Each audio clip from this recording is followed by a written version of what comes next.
Assalamualaikum warahmatullahi wabarakatuh. Alhamdulillah jamaah kampung taqwa dan rahmatullah. Mari kita lanjutkan lagi masih di surat An-Naml, surat ke-27 juz yang ke-19.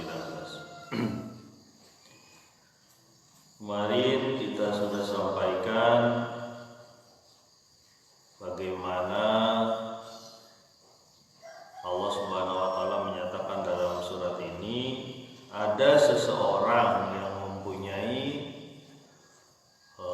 ilmu dalam kitab yang mampu memindahkan arsy atau singgasana dari Ratu Bilqis langsung, ya, bahkan sebelum Nabi Sulaiman berkedip atau memejamkan mata. Dan ternyata bisa dilakukan. Ketika sampai di hadapan Nabi Sulaiman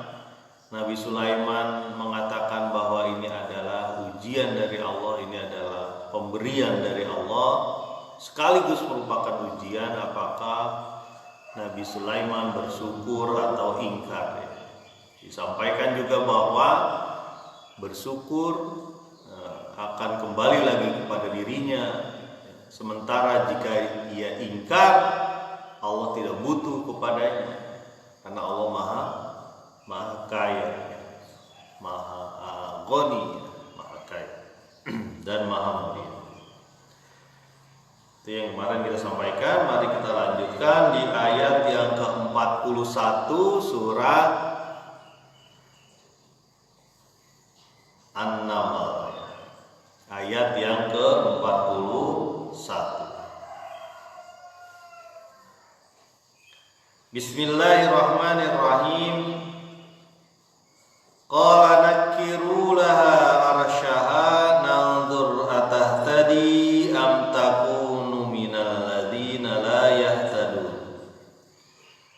Berkata Sulaiman, ubahlah singgasana tersebut,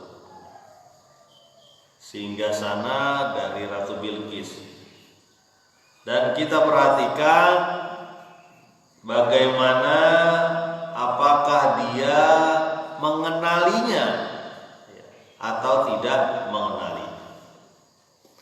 Nah, ini kejutan yang disiapkan oleh Nabi Sulaiman terhadap kedatangan rombongan Ratu Bilqis. Dan kejutan ini memuat unsur seni. Kenapa? Ini terlihat kecerdasan dari Ratu Bilqis. Apakah dia mengenalinya? Mengenali singgasana yang diubah. Dan kejutan ini pasti membuat dia shock, ataupun kaget luar biasa ketika ada singgasana ada di situ. Singgasana dia yang tadi dia pergi dari Yaman itu dengan terjaga, dengan sadar, mungkin ruangan singgasana itu dijaga oleh para penjaga yang ditinggalkan. Kok tahu ada di depan? Ini kita lihat nanti, ya, mungkin Nabi Sulaiman ini perkiraannya. Nabi Sulaiman ingin melihat juga kecerdasan dari Bilqis ini, kecerdasan, kearifan, apa yang dia katakan ketika dia melihat singgasana dia ada di situ, walaupun dirubah sedikit oleh Nabi Sulaiman. Dia berkata, qala nakiru laha arsyaha. Berkata Sulaiman, ubahlah singgasananya, ya. Ubahlah singgasana Nabi Ratu Bilqis, ya, ratu dari Saba ini. Lalu kita perhatikan apakah dia kenal, ya, atau dia tidak mengenal singgasana. Ini dalam upaya juga menguatkan dakwah, menguatkan seruan kepada Bilqis bahwa singgasana dia itu nggak ada apa-apanya. dibandingkan kekuasaan Allah yang diberikan kepada Nabi Sulaiman. Betapa kekuasaan Allah jauh lebih hebat dibanding termasuk singgasana yang kita punya mungkin sekarang. Kalau singgasana yang kita punya apa ya? Kekuasaan, jabatan lah, termasuk ketokohan, itu bisa jadi singgasana itu, dan itu bisa disembah orang. Itu yang berbahaya. Karena singgasana dia itu bisa disembah oleh dirinya sendiri.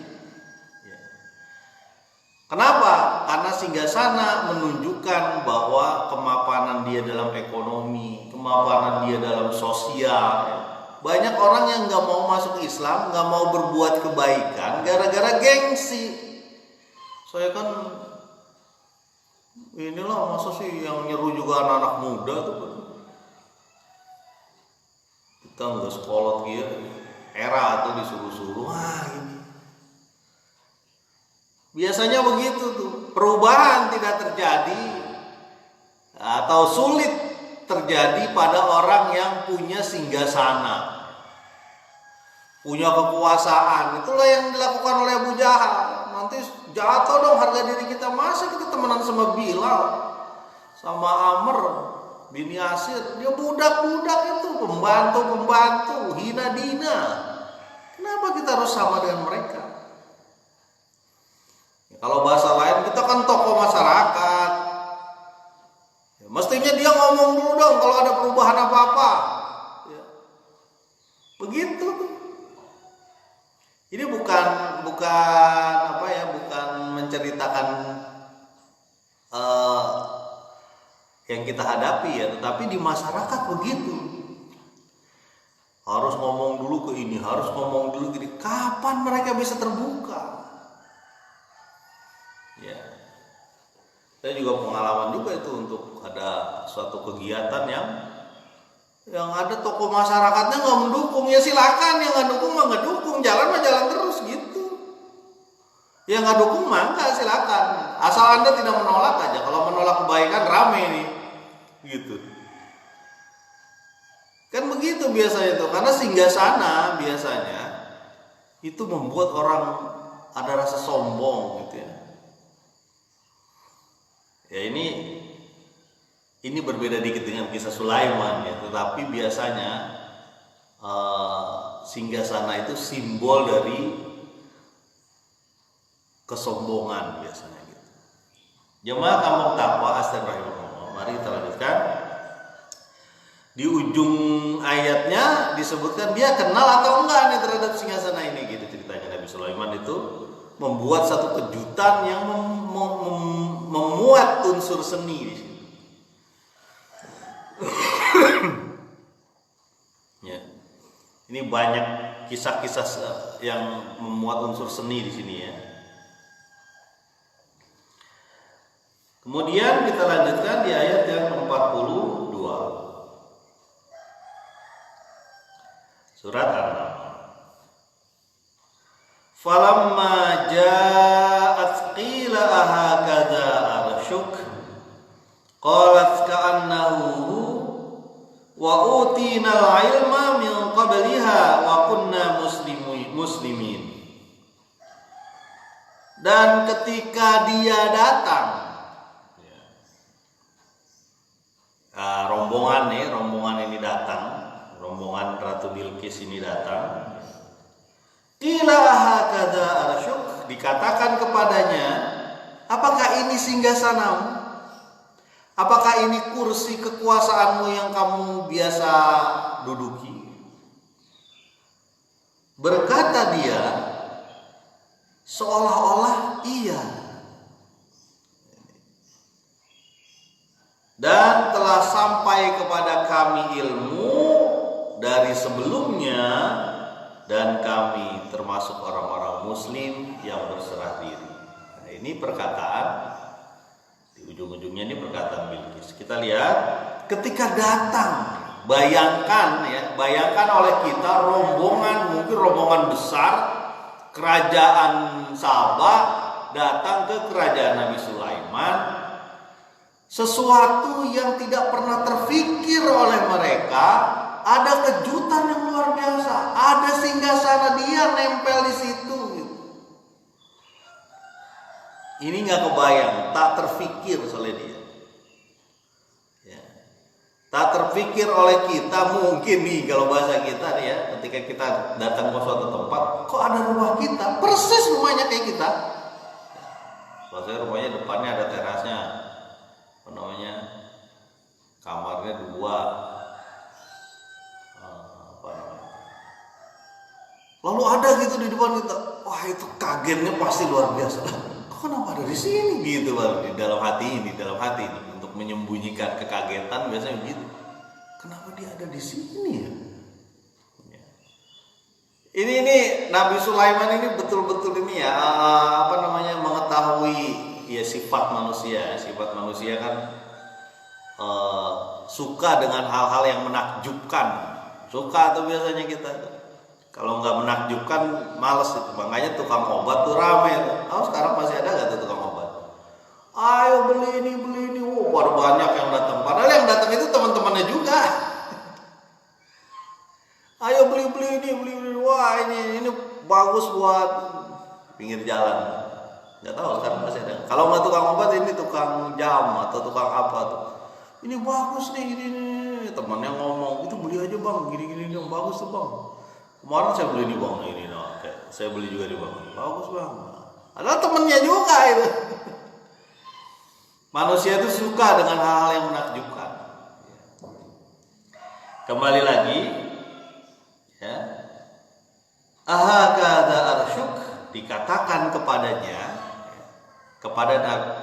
kepada Bilqis itu, ini singgasanamu kan?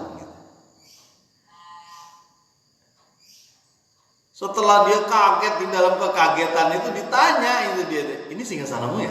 Gitu. Gimana coba? Nah, di sini terlihat kecerdasan Bilqis, kearifan dia. Fitrahnya dia memang bagus. Ya. Fitrahnya dia memang mau menerima petunjuk. Mungkin dalam hatinya udah berpikir, udah nggak bisa ngomong lah kalau bahasa kita tuh. Sudah tidak bisa ngomong Bilqis itu. Ya. Pertama masuk atau melihat suasana istananya Sulaiman juga mungkin udah terkagum-kagum dia. Kok ada istana, ada singgasana dia di situ. Subhanallah. Terus ditanya lagi, ini singgasanamu ya? Gitu. Jamaah kampung takwa astagfirullah, pastilah dia itu luar biasa dalam hatinya. Bergejolak dalam hatinya antara kagum, antara lemah tak berarti apa-apa. Di satu sisi kagum dan dia lemah, nggak ada apa-apanya di hadapan kekuasaan Allah yang diberikan kepada Nabi Sulaiman. Ini ingatan kita semua ya, bahwa nilai-nilai yang kita punya kadang-kadang itu terlalu kita agungkan. Nilai itu apa? Pemikiran-pemikiran yang kita punya. Terlalu kita agungkan sehingga kita lupa pada ibadah. Bahwa di situ ada unsur ibadah itu kita lupa. Apa nilai-nilai itu? Macam-macam. Nilai kita terhadap penguasaan materi, penguasaan kekayaan, penguasaan harta, ya, penguasaan kekuasaan, termasuk penguasaan kepada anak dan istri. Ya. Jangan dilupakan itu bahwa di situ ada unsur ibadah. Dan kadang-kadang begitu ya, diingatkan sama tetangganya, anaknya tuh begitu, sia anak-anak aing. Aduh, naudzubillah. Jangan begitu. Ketika diingatkan sama saudara terhadap kelakuan anaknya, itu mestinya berterima kasih. Ya. Alhamdulillah, makasih ya udah diingatkan. Mudah-mudahan Allah menambah keberkahan kepada anak. Gitu mestinya. Bukan malah ngomel-ngomel, marah-marah lagi. Saya nggak ngerti tuh sama orang-orang yang anaknya berantem, ibu bapaknya yang pada marah. Anaknya berantem nih. Ibu bapaknya ribut. Anaknya udah selesai ributnya, ibu bapaknya masih terus aja ribut sampai berhari-hari. Naudzubillah. Jangan sampai terjadi tuh. Jangan lupakan bahwa anak dan istri setelah keluarga kita itu adalah milik Allah, bukan milik kita. Kita cuma dititipin. Anak-anak aing maneh tah. Waduh, kasar banget tuh kata-kata. Anak-anak saya ngapain ikut campur? Nggak bisa begitu. Kita sesama muslim, ad-dinu nasihah. Din itu, agama itu, cara hidup itu saling memberi nasihat. Wa tawassaw bil haq. Ketika diberi nasihat, alhamdulillah itu rezeki itu. Jadi nasihat itu rezeki ya, jangan salah ya. Nasihat, ingatan orang kepada Allah, berusaha menunjukkan kebaikan. Kampung itu dapat rezeki kalau ada orang yang kayak gitu. Ya. Misalnya coba lihat, ada di satu kampung misalnya ya, nggak ada orang yang memberi nasihat, nggak ada orang yang mengajarkan kepada kebaikan, nggak ada orang yang menunjukkan kepada jalan Allah Subhanahu Wa Taala.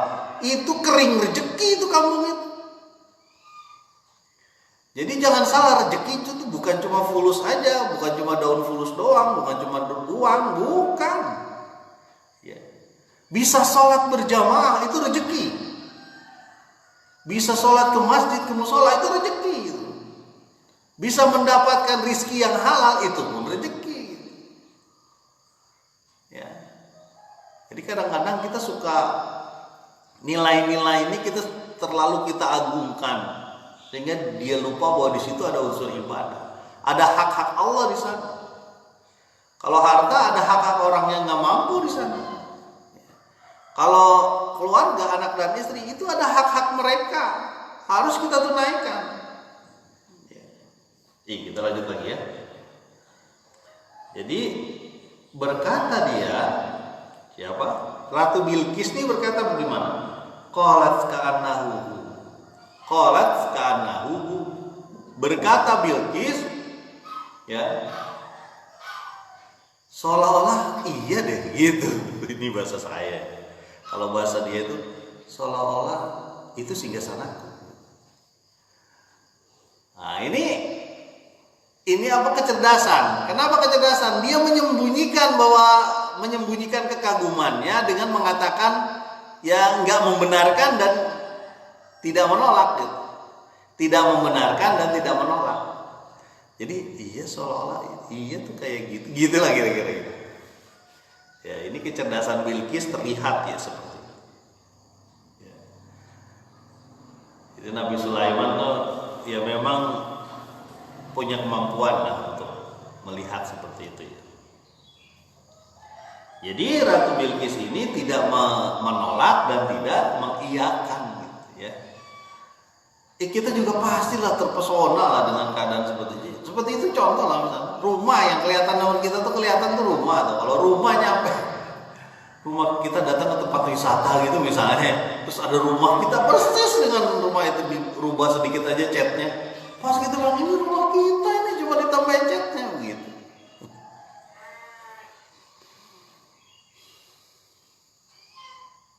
Jemaah kampung takwa, astan rahimahullah. Kemudian apa yang dikatakan oleh Bilqis setelah itu?